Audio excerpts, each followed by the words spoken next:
नमस्कार साथियों। आज मैं आपको किसी कविता में नहीं, एक सच्चाई में ले चलूंगी। जी हाँ, एक सच्चाई में। यह कविता शब्दों का सौंदर्य नहीं, समाज का क्रूप चेहरा है।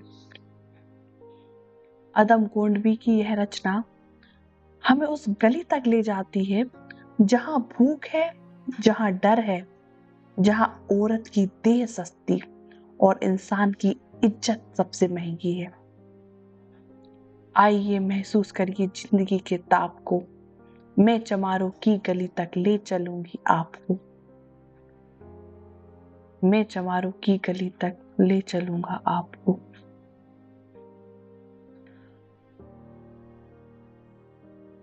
मिलते हैं बहुत ही खूबसूरत कविता।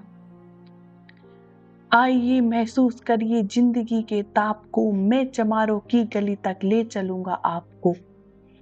जिस गली में भूखमरी की यातना से ऊब कर मर गई फुलिया बेचारी एक कुएं में डूबकर। है सदी सिर पर बिनोली कंडियों की टोकरी, आ रही है सामने से हर कुआ की छोकरी। चल रही है छंद के आयाम को देती दिशा, मैं इसे कहता हूँ सरजू पार की मोनालिसा। कैसी ये भयभीत है हिरनी सी घबराई हुई, लग रही है जैसे कली बेली की कुमलाई हुई। कल को यह वाचाल थी पर आज कैसी मौन है, जानते हो इसकी खामोशी का कारण कौन है। थे यही सावन के दिन हरखू गया था हाट को, सो रही बूढ़ी ओसारे में बिछाए खाट को।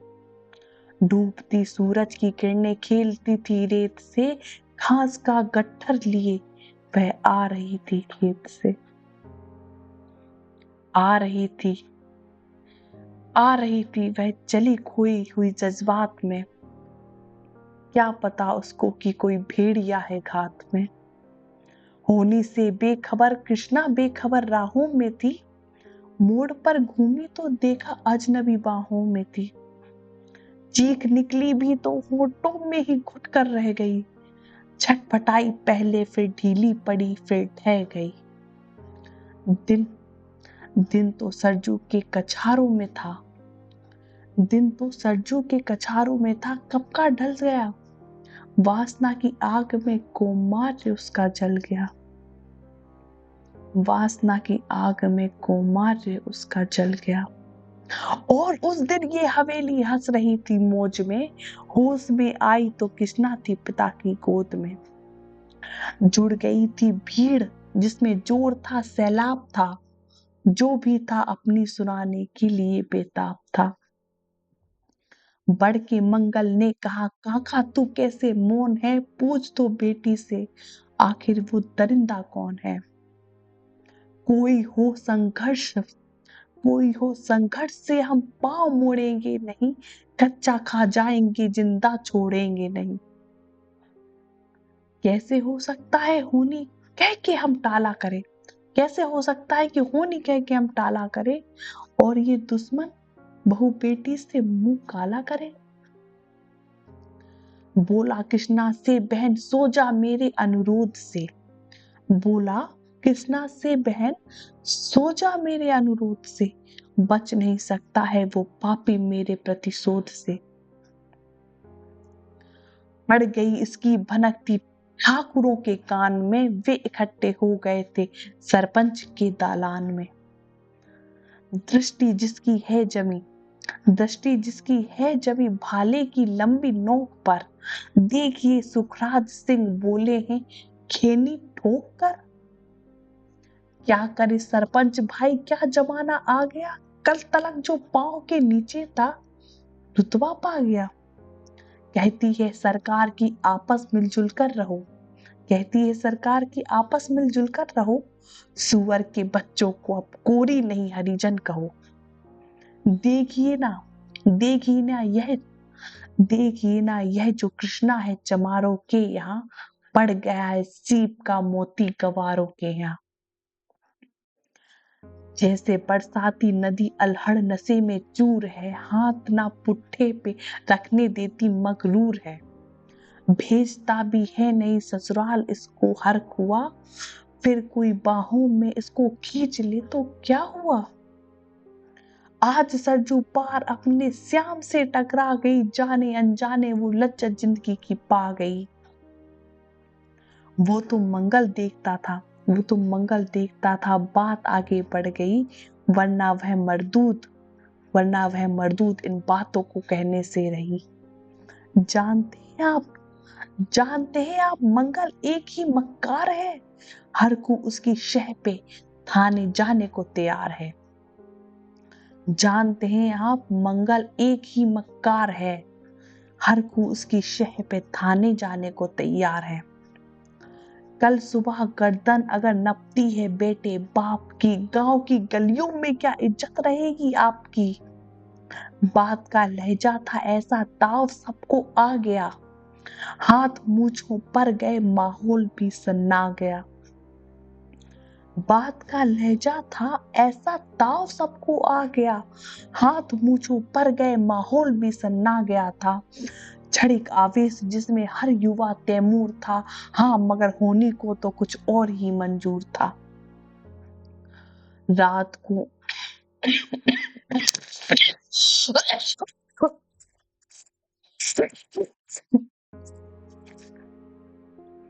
रात जो आया ना अब तूफान वह पूर जोर था, भोर भोर होते ही वहां का दृश्य बिल्कुल और था। सिर पे टोपी बेत की लाठी संभाले हाथ में, एक दर्जन थे सिपाही ठाकुरों के साथ में। घेर कर बस्ती कहाँ हल्के के थानेदार ने, जिसका मंगल नाम हो वह व्यक्ति आए सामने। निकला मंगल झोपड़ी का पल्ला थोड़ा खोलकर, एक सिपाही ने तभी लाठी चलाई तोड़कर। गिर पड़ा मंगल तो माथा बूट से टकरा गया, सुन पड़ा फिर माल वो चोरी का तूने क्या किया। कैसी चोरी, माल कैसा, उसने जैसे ही कहा, एक लाठी फिर पड़ी, बस होश फिर जाता रहा। होश खोकर वह पड़ा था झोपड़ी के द्वार पर, ठाकुरों से फिर दरोगा ने कहा ललकार कर, मेरा मुंह क्या देखते हो, इसके मुंह में थूक दो, आग लाओ और इसकी झोपड़ी में फूंक दो, इसकी झोपड़ी भी फूंक दो। और फिर प्रतिशोध की आंधी वहां चलने लगी, बेसहारा निर्बलों की झोपड़ी जलने लगी। दूध मुहा बच्चा व बुढ़ा जो वहां खेड़े में था, वह अभागा दीन हिंसक भीड़ के घेरे में था। घर को जलते देखकर वे होश को खोने लगे, कुछ तो मन ही मन मगर कुछ जोर से रोने लगे। कह दो इन कुत्तों के पिल्लों से कि इतराए नहीं, हुक्म जब तक मैं ना दूं कोई कहीं जाए नहीं। यह दरोगा जी यह दरोगा जी थे, मुंह से शब्द झड़ते फूल से, आ रहे थे ठेलते लोगों को अपने रूल से। फिर दहाड़े इनको डंडों से सुधारा जाएगा, ठाकुरों से जो भी टकराएगा वो मारा जाएगा। एक सिपाही ने कहा साइकिल किधर को मोड़ दे, होश में आया नहीं मंगल कहो तो छोड़ दे। बोला थानेदार मुर्गे की तरह मत भाग दो, होश में आया नहीं तो लाठियों पर टांग लो। ये समझते हैं कि ठाकुरों से उलझना खेल है, ऐसे पाजी का ठिकाना घर नहीं है जेल है। पूछते रहते हैं मुझसे लोग अक्सर यह सवाल, कैसा है कहिए ना सरजू पार की कृष्णा का हाल, कैसा है कहिए ना सरजू पार की कृष्णा का हाल। उनकी उत्सुकता को, शहरी नग्नता के ज्वार को, सड़ रहे जनतंत्र के मक्कार पैरोकार को, धर्म संस्कृति और नैतिकता के ठेकेदार को, प्रांत के मंत्री गणों को, केंद्र की सरकार को मैं निमंत्रण दे रहा हूं, आए मेरे गांव में, तप्पे नदियों के घनी अमराइयों की छांव में। गांव जिसमें आज पांचाली उखाड़ी जा रही, या अहिंसा की जहां पर नथ उतारी जा रही। हे हे तरसते कितने ही मंगल लंगोटी के लिए बेचती है जिस्म, कितनी कृष्णा रोती, बेचती है जिस्म कितनी कृष्णा रोटी के लिए। हे तरसते कितने ही मंगल लंगोटी के लिए, बेचती है जिस्म कितनी कृष्णा रोटी के लिए।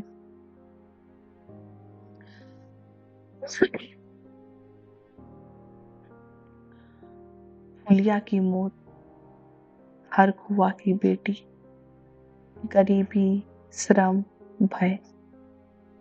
भाव क्या है?